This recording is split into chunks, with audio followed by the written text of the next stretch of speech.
Hello, amahoro y'Imana bane namwe. Ni kuri channel y'Umuryango Shusho TV. Wakoze subscribe ndagushimiye nawe utarayikora. Uyu ni wo mwanya kugira ngo tukomeze kwisangiza cyangwa se kugusangiza ibintu byiza tubisangire byadufasha bikatugira umumaro mu buzima bwacu bwa buri munsi.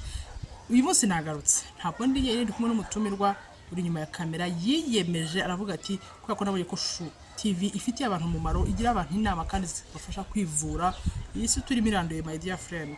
Abarozi bariho kandi barakora kubera yuko no muri Qur'ani Allah haraho avuga hari umurongo uvuga ngo mana uturinde n'abagore b'abarozi kazi bahuhira mu mapfundo.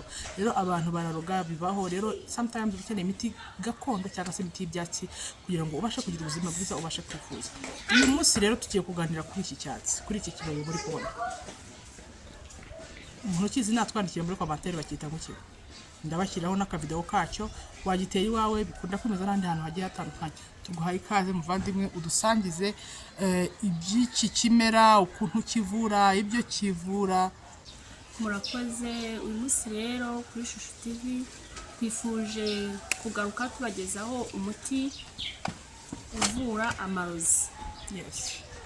Ni ukuvuga ngo ni umuti wakuvura amarozi, ni umuti wakuvura amahumane, ni umuti uvura ibintu byinshi muri rusange, ariko icyo twaje kubabwira turashaka kubabwira ku ndwara ebyiri uyu muti mubona afite uvura.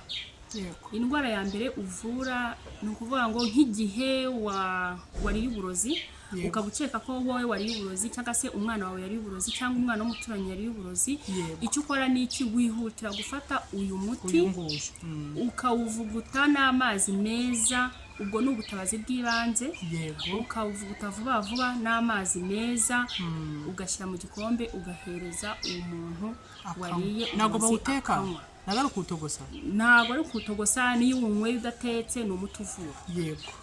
Ukamuha akanywa, araruka ibintu byose yariye bigashiramo. Hari abantu batizera ko amarozi abaho, ariko njyewe ndi umuntu ukunda kugendera kuri suna, nkagendera no kuri Qur'ani cyane. Nimba nabonye ikintu muri Qur'ani ubwo nuko kiriho kandi gikora. Wenda wewe batarakuroga cyangwa bakurogere ubyumva nk'ibihuha, ukabyumva nka filime z'aba Nigeria bimubona baguruka bagukumva nibyo muri filime. Abarozikazi muri Qur'ani Allah avuga ati muri suratul Ikhlas, muri suratul Falaq, aho Allah tubwira, aho umurongo uri buvuga ngo mana unaturinde abarozikazi barogera mu mapfundo, bahuhira mu mapfundo. Bivuze iki? Bivuze ko hari umuntu ushaka kukuroga mutari kumwe, hari uwakuroga yahushye yohereye bikakugiraho ingaruka, hari uwakuroga kandi yagize gute yabigutamitse, umwana akajya mu kakana ko bagufitiye ishyari bakamugira nawe bakamutamika ibintu. Uyu muti ni ingenzi cyane. Wowe utabyumva ikomereze, ariko wowe uzi kandi ukaremera icyo Qur'ani ivuga, ukaremera ijambo ry'Imana. Nimba Allah yaravuze ko abarozi n'abarozikazi babaho, wamaye yo kubihakana, ndinde yo gukuza nkavuga ngo ntago Allah yibeshye. Ibyo Allah yavuze ni impamo, kubera ko iyi si turimo irimo husda, irimo ishyari, irimo ibijisho bibi. Ibyo byose bigenda bikarangira abarozi bakugiriye nabi, akakurogera urubyaro kugira ngo akubabaze, ukarya uburozi cyangwa ukaba wenda tureke wenda batanakuroze mugashyira nk'ikintu cyo kurya kiri hariya cyabaye expired, umwana akaza akahita kubita nka vinegere maze nk'amezi 5 n'urugero yarabaye expired, akaba mbona uburozi babugiye mu mubiri we. Urakeneye gukoresha iki ngiki. Nyuma yo kuba umuntu yakivuguta harya ubwo akakinywa, ni ubuhe buryo umuntu yagikoresha mu cyaba kivura nk'izihe ndwara zindi? Ubundi icyo cyatsi mubona afite kivura indwara nyinshi, ariko twabahitemo ebyiri. Harimo amahumane. Kumwe ujya kubona ukabona umuntu yarwaye ibintu ku mubiri ukibaza ese abana shani bo bikunda kubaho. Yego, abana n'abantu bakuru bijya bibaho. Barimo kubarwara amahumane cyane rwose, ugasanga uruhu rw'umuntu rwarangiritse. Amahumane nibyo bifaranga, nibyo kimwe kiba ari kinini kiza ari kiri n'ubukungu. Biratandukanye ibifaranga n'amahumane. Amahumane aza ari utuntu tumeze nk'uduheri ku mubiri ari twinshi dutoya. Yigo misari nkwibuka. Kenshi hari aho usanga bavuga ngo babirenze, ngo bagize gutengera mu byumva. Amahumane rero iyo ufite uyu muti uba watandukanye n'amahumane, kuko ukoresha iminsi 3 gusa. Ibintu mbabwira nuko uyu muti ngiye nawukoresheje yego warwaye amahumane umwana yawe wanjye yarayarwaye amahumane. barawundangira nanjye sinari nzi kuvura. nibyo njya nkubwira, hari abantu bavuga ngo ukabona umuntu aje kukubwira uti wigize bamenya wigize no. njye nimba narakoresheje ikintu kikangirira akamaro, naragikoresheje mbizi neza ko cyankoreye, kuki nta kibasharinga. nkunda gukoresha ijambo rivuga ngo uributse kubera ko urwibutso rugira abemeramana akamaro. uributse kubera ko urwibutso rugirira abantu akamaro. nimba yarakoresheje umuti yakavuga ngo umwana wanjye yarwaye ibihumane, mvuga uti iki ndagifata ndakivuguta umwana wanjye arakira. ababyeyi Imana yahaye ububyara nawe bitararubaha turarubasabiye sibyo, ariko urabizi iyo umwana arwaye, umwana iyo arwaye urahangayika ukavuga ati mana kuki utatumye ari njye urwara, kuko njye nzaho mbabara nzaho ntaka nzi umuti ndi bukoresha, ariko umwana ukabona yarwaye atangiye yishimagura utazi iyo biva niyo bijya, nyuma ukazabona amahumane yatutumbye. uyu muti yarawukoresheje uramukorera, niyo mpamvu ntabwo ari ibintu by'ibipapuro, ntabwo ari ibintu byo gusacinga ahantu, ni ibintu biri reality. uyu muti uzi umuntu urwaye amahumane, niyo mpamvu usaba itari nkubwira ngo kora sheya ukabuza umuntu urwaye amahumane wawe cyangwa umuturanyi, murangire yivurira umwana kubera ko uzaba umuhaye ubufasha bukomeye cyane cyane, kandi nawe Imana izabuguhembera. rata wowe ukoresheje gute kuvura umwana amahumane? byatwaye nk'iminsi ingahe kugira ngo amahumane akire? uyu muti rero hari undi muti uza kubereka uvanga n'uyu. yego uvanga n'uwo urawufata rero hari uburyo bubiri. hari uburyo bwo kubanza ukawumwuhagira umwana urawuvuguta ukavuguta mu mazi agiye koga, noneho warangiza ibikatsi byawo ubwo ukabimukuba umubiri wose, ukabimwoza nk'umwozaga ukabimwoza neza bikarangira, noneho ukaza kureka bikamwumiraho kugira ngo wa muti ntumwoze guhita umwunyuguze. urabimwoza noneho ukareka bikaza kumwumiraho kugira ngo wa muti ntabwo ukoresha isabune. buriya isabune ni ukuvuga ngo uyikoresheje wa muti uba ukuyeho, umwoza n'amazi. umuti uwoga umuti ntiyoga isabune, mwoza n'isabune bive mu nzira yo banza umwoze n'isabune, umuti umureke umwumiraho bigira. ubundi byiza urabanza ukamwoza n'isabune ukamwunyuguza neza ukarangiza, noneho ugahita ufata wa muti ukawumwoza ukawumurekeraho kugira ngo use nk'umwumiraho, nibwo umuti uba ukoze. hari n'ubundi buryo bwo kuwufata ukawumisha. ubwo si nko kwanika urawanika ukuma, wamara kuma ugasya agafu warangiza ukakayungurura neza ku buryo kamera nk'agafu nyine kanyerera kase neza. ugafata wenda tuvuge nimba yisiga vaseline, amavuta ayo ari yose yisiga, ukajya ugashyiramo noneho ukamusiga. icyo gihe ni ukuri ni mubikora umwana arwaye amahumane cyangwa se nawe uyarwaye ukabikora, uzagaruka kuri Shusho TV kudushimira.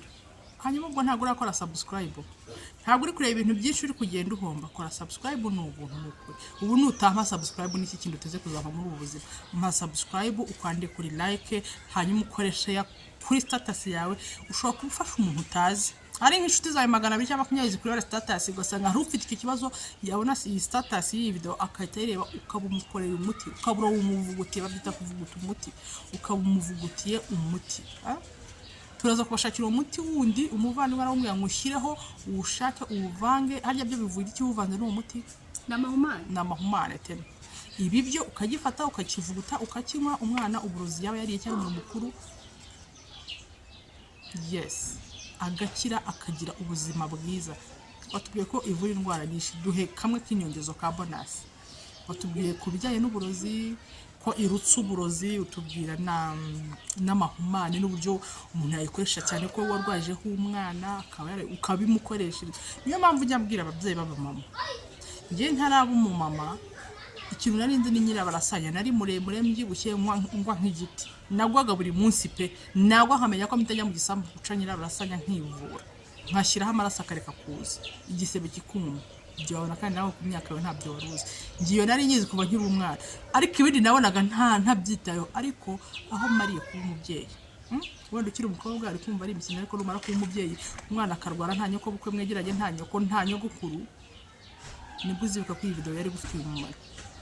iyo waba ari umubyeyi rero ibi bintu usabwa kubimenya. ntawe kubwiye ngo jya mu bapfumu, iyo ni shiriki, simyakigisha ibyo ntakora. fata iki kimera Allah subhanahu wa ta'ala yaremye, iki ugisanga ku gasozi ahantu hose, ugisorome wivurire umuryango wawe.